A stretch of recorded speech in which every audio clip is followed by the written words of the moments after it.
The United States dollar took another pounding on German, French, and British exchanges this morning, hitting the lowest point ever known in West Germany.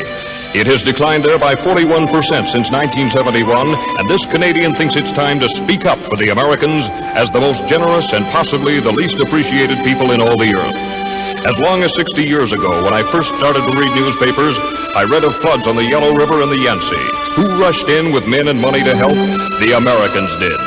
They have helped control floods on the Nile, the Amazon, the Ganges, and the Niger.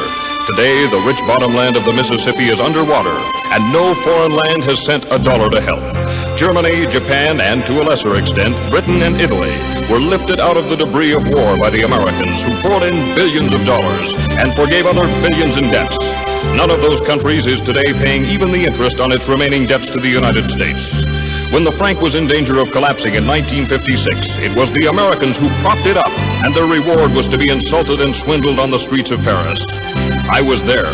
I saw it. When distant cities are hit by earthquake, it is the United States that hurries in to help. Managua, Nicaragua is one of the most recent examples. So far this spring, 59 American communities have been flattened by tornadoes. Nobody has helped.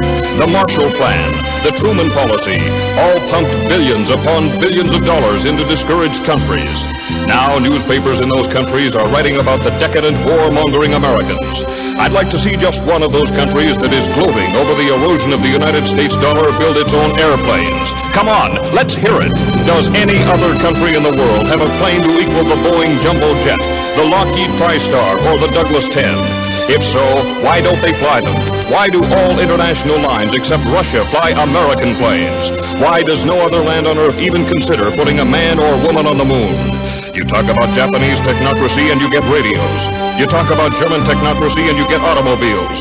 You talk about American technocracy and you will find men on the moon, not once, but several times, and safely home again. You talk about scandals, and the Americans put theirs right in the store window for everybody to look at. Even the draft dodgers are not pursued and hounded. They are here on our streets, most of them, unless they are breaking Canadian laws, are getting American dollars from Ma and Pa at home to spend here. When the Americans get out of this bind, as they will, who could blame them if they said, the hell with the rest of the world? Let someone else buy the foreign bonds. Let someone else build or repair foreign dams or design foreign buildings that won't shake apart in earthquakes. When the railways of France, Germany, and India were breaking down through age, it was the Americans who rebuilt them. When the Pennsylvania Railroad and the New York Central went broke, nobody loaned them an old caboose. Both are still broke. I can name you 5,000 times when the Americans raced to the help of other people in trouble. Can you name me even one time when someone else raced to the Americans in trouble? I don't think there was outside help even during the San Francisco earthquake. Our neighbors have faced it alone, and I'm one Canadian who's damned tired of hearing them kicked around. They will come out of this thing with their flag high, and when they do, they are entitled to thumb their nose at the lands that are gloating over their present troubles.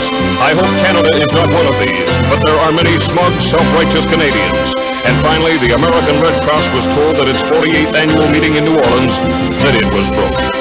This year's disasters have taken it all, and nobody, but nobody, has helped.